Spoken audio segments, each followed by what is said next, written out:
Narmada యశాల audio సిరీస్కి స్వాగతం. నేను మీ Narmada. Romantic love story నిన్నే పెళ్లాడుతా భాగం 4. ఇందాక చూసిన ఆమె అతనికి పదే పదే గుర్తుకు వస్తుంటే అనుకున్నాడు. అతనికి తెలియకుండానే చిలిపి చిరునవ్వు అతని పెదాల మీద చేరింది. మనసు అలౌకికమైన భావానికి గురవుతుంటే తీయని నిట్టూర్పు అతని నుండి వెలువడింది. బ్యూటిఫుల్ అనుకోకుండా ఉండలేకపోయాడు. అంతలోనే తేరుకొని తలను విదిలించాడు. నేనేంటి ఇలా అయిపోతున్నాను? వామ్మో, ఈ పిల్ల ఏదో మాయ చేసేలా ఉంది. ఇలా అయితే కష్టం. కంట్రోల్ షికి కంట్రోల్ అని తనను తాను చెప్పుకున్నాడు. ఇంకా అక్కడ ఉండలేక తన గదికి వచ్చి తన తల్లి మృదులకి కాల్ చేశాడు. అవతల ఆమె సెల్ రింగ్ అవుతుంటే మమ్మీ అయినా కాల్ లిఫ్ట్ చేస్తుందా లేదా అని అనుమానపడ్డాడు. లక్కీగా మృదుల కాల్ లిఫ్ట్ చేసి, హలో షికి, ఎలా ఉన్నావు కన్నా, క్షేమంగా చేరుకున్నావా? ఇందాకటి నుండి నీ కాల్ కోసమే వెయిట్ చేస్తున్నాను. ఉదయం అనగా ఇండియా చేరుకున్నావు కదా, ఇంతవరకు కాల్ చేయలేదేంటి? నేను కంగారు పడతానని నీకు తెలుసు కదా, వాత్సల్యంతో వాపోయింది ఆమె. తెలుసు మామ్, జర్నీలో అలసిపోయాను, అందుకే రాగానే ఫ్రెష్ అప్ అయి లంచ్ చేసి పడుకున్నాను. ఇదిగో ఇప్పుడే లేచి కాల్ చేస్తున్నాను. నేను వెయిట్ చేయించినందుకు, టెన్షన్ పెట్టినందుకు సారీ మామ్ అన్నాడు. మనస్ఫూర్తిగా ఆమెకు అపాలజీ చెప్పాడు. ఇట్స్ ఓకే కన్నా, ప్రయాణపు బడలిక ఎలా ఉంటుందో నాకు తెలుసు కదా, నేను అర్థం చేసుకోగలను. కాకపోతే తల్లిని కదూ, నా కంగారు నాకు ఉంటుంది అని చిన్నగా నవ్విన ఆమె, ఇంతకీ అక్కడి వాళ్ళందరూ ఎలా ఉన్నారు? ఆరగా అడిగింది.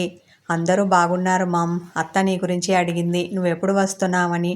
నువ్వే అడిగి తెలుసుకో అత్తను అన్నాను అని శిఖర్ చెప్పడంతో, అలాగా అన్న ఆమె, అయితే నాకు కాబోయే కోడలు ఎలా ఉంది కన్నా, నన్ను అడిగిందా? కుతూహలంతో అన్నది మృదుల. కోడల నివ్వెరపోయిన అతడు, ఆమె ఎవరు? అనుమానంతో ప్రశ్నించాడు. ఏంట్రా షికి, మరీ ఏమీ తెలియనట్టు అలా తెల్లమొహం వేస్తావు? నేను అడిగింది మన సంయుక్త గురించి అని ఈసారి ఆశ్చర్యంతో బుగ్గలు నొక్కుకోవడం మృదుల వంతు అయ్యింది. తన గురించి అయితే నన్నెందుకు అడుగుతావు మామ్? డైరెక్ట్గా కాల్ చేసి తనని అడుగు, తను ఎలా ఉందో చెప్తుంది.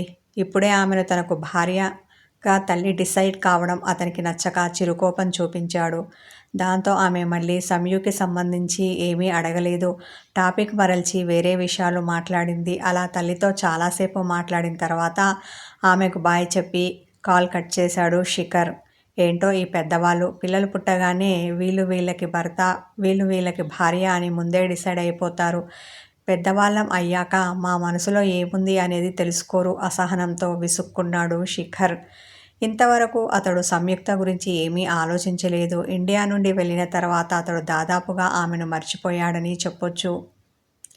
దానికి కారణం అతడు చిన్న వయసులో తన కుటుంబంతో కలిసి ఫారెన్ వెళ్ళడం, ఆ తర్వాత రెండు కుటుంబాల మధ్య రాకపోకలు లేకపోవడం, ఎంతో ఎమర్జెన్సీ అయితే తప్ప పెద్దగా కాల్ చేసి మాట్లాడుకోకపోవడం. అంతేకాదు, వాళ్ళు ఫారెన్ వెళ్లే ముందు జరిగిన పరిణామాలు కూడా ఆమెను అతడు మర్చిపోవడానికి ఒక కారణం అయి ఉంటుంది.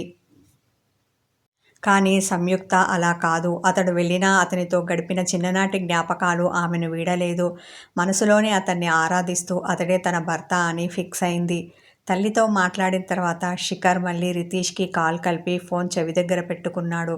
అతడు ఎత్తకపోయేసరికి అసహనంతో పికప్ ద ఫోన్ డామిట్ అని గట్టిగా అరిచాడు. అతడు ఫోన్ లిఫ్ట్ చేయలేదు సరికదా, తన ధ్యాసంతా తన భార్య లాస్య మీద పెట్టాడు. ఆమె లేత చెక్కిళ్లను ముద్దాడి, ఇంత అందాన్ని నా సొంతం చేస్తున్నావు కదా, నీకు ఏం కానుక ఇవ్వమంటావు? తన్మయత్వంతో అడిగాడు రితీష్.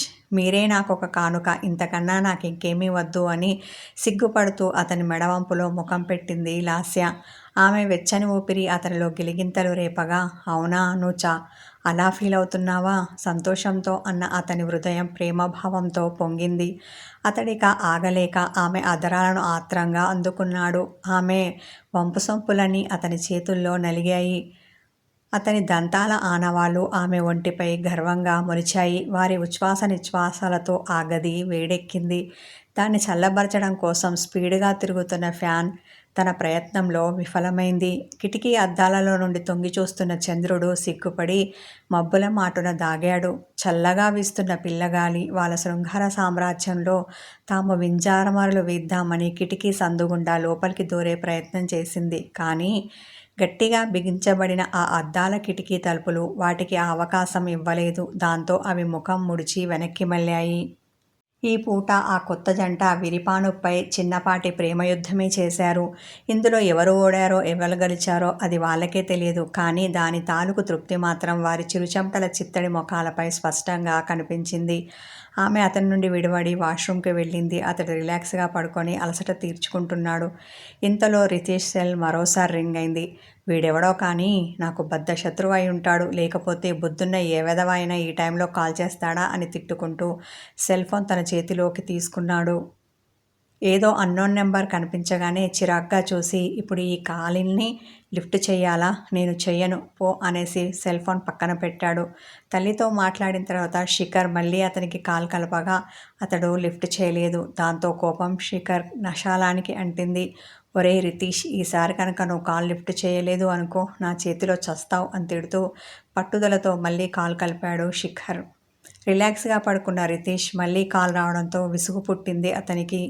ఒరేయ్, నువ్వెవరో కానీ ఈరోజు నువ్వు నా చేతిలో అయిపోతావురా, అందుకే మళ్ళీ మళ్ళీ కాల్ చేస్తున్నావు అని కాల్ చేసింది శిఖర్ అని తెలియక అతన్ని తిట్టుకున్నాడు రితీష్. సెల్ ఫోన్ తీసుకొని కాల్ లిఫ్ట్ చేసి, హలో ఎవడరా నువ్వు అని అతని మీద గట్టిగా అరిచాడు. అంతేకాదు ఇంకా ఏదో తిట్టబోయాడు. కానీ అతనికి ఆ అవకాశం ఇవ్వకుండా అతనికన్నా ముందుగానే, ఒరే వెధవ ఎక్కడ చచ్చావురా, నేను ఇందాక నుండి కాల్ చేస్తుంటే లిఫ్ట్ చేయడం లేదు, నీకు బ్రతకాలని లేదా అని తీవ్ర స్వరంతో అతన్ని మందలించాడు శిఖర్. దెబ్బకి దడుచుకొని, శిఖర్ నువ్వా, అంటే ఇందాక నుండి కాల్ చేసింది కూడా నువ్వేనా అంటుంటే రితీష్ గొంతు తడారిపోయి అతని మాట తడబడింది. నేను కాకుంటే ఇంకెవడు చేస్తాడు రా నీకు? ఆవేశపడిన శిఖర్, ఎవరు చేసినా ఎప్పుడు చేసినా సెల్ రింగ్ అయితే లిఫ్ట్ చేయాలి అన్న కామన్ సెన్స్ లేదా? అలాంటప్పుడు నీకు సెల్ ఫోన్ ఎందుకు? షో కోసం వాడుతున్నావా? అరే, ఎంత అవసరం ఉంటే కాల్ చేస్తారు? నీలాంటి పని పాట లేని వెధవకి సెల్ లిఫ్ట్ చేసి మాట్లాడడానికి కూడా బద్ధకమా అని నాన్ స్టాప్గా తిడుతూనే ఉన్నాడు శిఖర్. ఒరే ఆపరా బాబు, నీ తిట్లతో నా చెవులు రంధ్రాలు పడి రక్తం కారుతోంది. అయినా నువ్వెక్కడ నుండి కాల్ చేసి మాట్లాడుతున్నావు? ఈ నెంబర్ నీది కాదు కదా, ఎవరి ఫోన్తో కాల్ చేస్తున్నావు? అయినా మెసేజ్ పెడితే నేను కాల్ చేసేవాడిని కదా, నువ్వెందుకు శ్రమ తీసుకున్నావు అన్నాడు.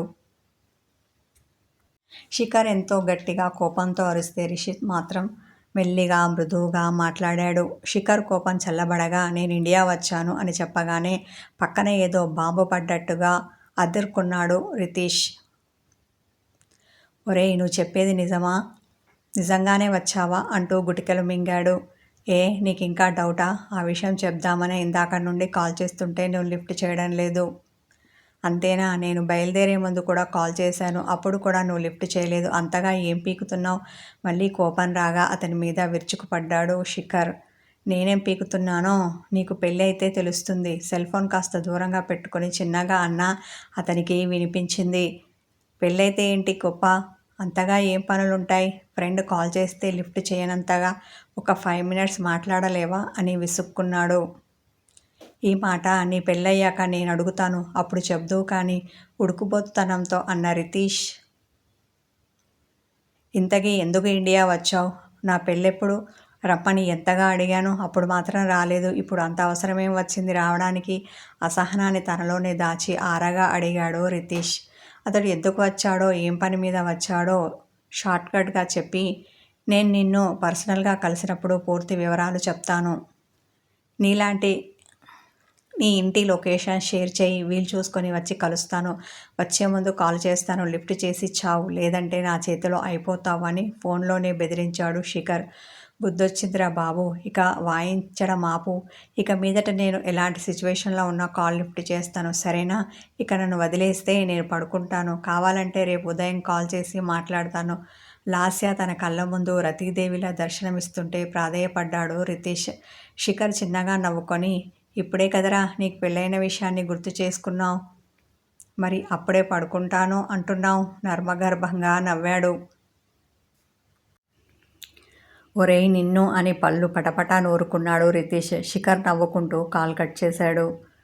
వాష్రూమ్లో నుండి వచ్చిన లాస్య రితీష్ కాల్ మాట్లాడి కట్ చేసే వరకు ఆగి, ఎవరండి ఈ టైంలో అని అనుమానంతో కనుబొమ్మలు ముడిచింది. ఏం చెప్పమంటావే, నా మొగుడు చేశాడు అని నెత్తికి చేతులు పెట్టుకున్నాడు రితీష్. చెప్పడం ఇష్టం లేకుంటే మానేయండి, అంతేకాని ఇలాంటి మాటలు చెప్పకండి అని ఆమె అలిగి బుంగమూతి పెట్టింది. నిజమే బాబూ. వాడు నిజానికి నా ఫ్రెండ్ అయినా నన్ను టార్చర్ పెట్టడంలో మాత్రం అలాగే ఉంటాడు విచారవదనంతో అన్నాడు. అయినా ఆమె అలక మానకపోయేసరికి పెట్టాడుగా వీడు మా ఇద్దరి మధ్య ఫిట్టింగ్ అనుకొని ఆమెను బుజ్జగించే పని పెట్టుకున్నాడు. శిఖర్ నవ్వడం చూసిన సంయు అబ్బో ఈ ఎన్ఆర్ఐకి నవ్వడం కూడా వచ్చా, ఇలా అయితే ఇక ఈరోజు ఇక్కడ భూకంపం వచ్చినా వస్తుందేమో అనుకొని అతని ముందు నుండి వయ్యారంగా నడుచుకుంటూ వెళ్ళింది. అతనికి సరిగ్గా వినిపించక ఏదో అంటున్నావు అని వెనక నుండి కేక వేశాడు. ఆమె వెనక్కి తిరిగి చూసి నిన్ను కాదులే మా ఇంటికి కొత్తగా వచ్చిన ఒక కోతిని అంది. అలాగా అనుకున్న అతనికి వెంటనే స్ట్రైక్ అయింది కోతి అన్నది తననేనని. అతని ఈగో హట్ అయింది. ఆమె వెనకే వచ్చి ఆమెతో పాటు ఆమె గదిలో దూరాడు. అలా అతడు వస్తాడని ఊహించని సంయు దడుచుకుని అదేంటి ఇలా వచ్చావు, మాటకు ముందు మేనర్స్ లేదా అంటూ ఉంటావు కదా, మరి నీకు ఉందా? ఉంటే ఇలా ఆడపిల్ల గదిలోకి వచ్చేవాడివా అని కళ్ళతో పాటు కనుబొమ్మలు ఎగరవేసింది. అతడు అహహా అని అదోలా నవ్వి ఇక్కడ అమ్మాయిలు ఎవరున్నారే అని తల తిప్పి అటు ఇటు చూశాడు. నేనే నీ కళ్ళ ముందు కనిపిస్తుంటే నీకు కళ్ళు దొబ్బాయా, అమ్మాయిలు ఎక్కడా అని అడుగుతున్నావు అన్న ఆమె. అవునులే నీకు మినీ ఫ్రాకులు సీవ్లెస్ డ్రెస్సులు వేసుకున్న ఫారెన్ పాపలే అమ్మాయిల్లా కనిపిస్తారేమో, ఎంతైనా నువ్వు ఫారెన్ కోడివి కదా. అతన్ని చూసి వెటకారమాడింది. అవునే నాకు అలాంటి వాళ్ళే అమ్మాయిల్లాగా కనిపిస్తారు, నీలాంటి లంగా ఓణీలు కాదు కోపంతో అంటూ ఆమె మీదికి వస్తుంటే ఆమె వెనక్కి అడుగు వేసి గోడ రావడంతో ఇంకా వెళ్ళడానికి చోటు లేక గోడకి బల్లిలా అతుక్కుపోయింది. అతడు ఆమెకు రెండు వైపులా చేతులు వేసి ఆమెను గోడకు లాక్ చేశాడు. ఇప్పుడు చెప్పు, ఇందాక ఎవరిని కోతి అన్నావు? కళ్ళు ఎగరవేసి సూటిగా చూశాడు. నిన్ను కాదని చెప్పాను కదా, మళ్ళీ అడుగుతావెందుకు అని మూతి ముడిచింది సంయు. ఓ నీకు అబద్ధాలు చెప్పడం కూడా వచ్చా? ఇక్కడ 6 అడుగుల పైన ఉన్న ఈ హ్యాండ్సమ్ని పట్టుకొని అలా ఎలా అనాలి అనిపించింది. మరి నీకు కళ్ళు దొబ్బాయా అని ఆమె బుగ్గలు ఒత్తిపట్టి గట్టిగా నొక్కాడు. ఆమె మూతి చేపలా తెరుచుకుంది. ఆమె పెదాల వంక అతడు చూసి మరోసారి ఎక్స్ట్రాలు చేశావంటే వీటిని కొరికేస్తాను అనగానే ఆమె భయంతో కనురెప్పలు టపటపా ఆడించింది. ఈ రొమాంటిక్ కథ కొనసాగుతుంది. హాయ్ వ్యూవర్స్, స్టోరీ నచ్చితే లైక్ చేయండి, కామెంట్ చేయండి, హైప్ చేయండి, సబ్స్క్రైబ్ చేసుకోండి. Thank you.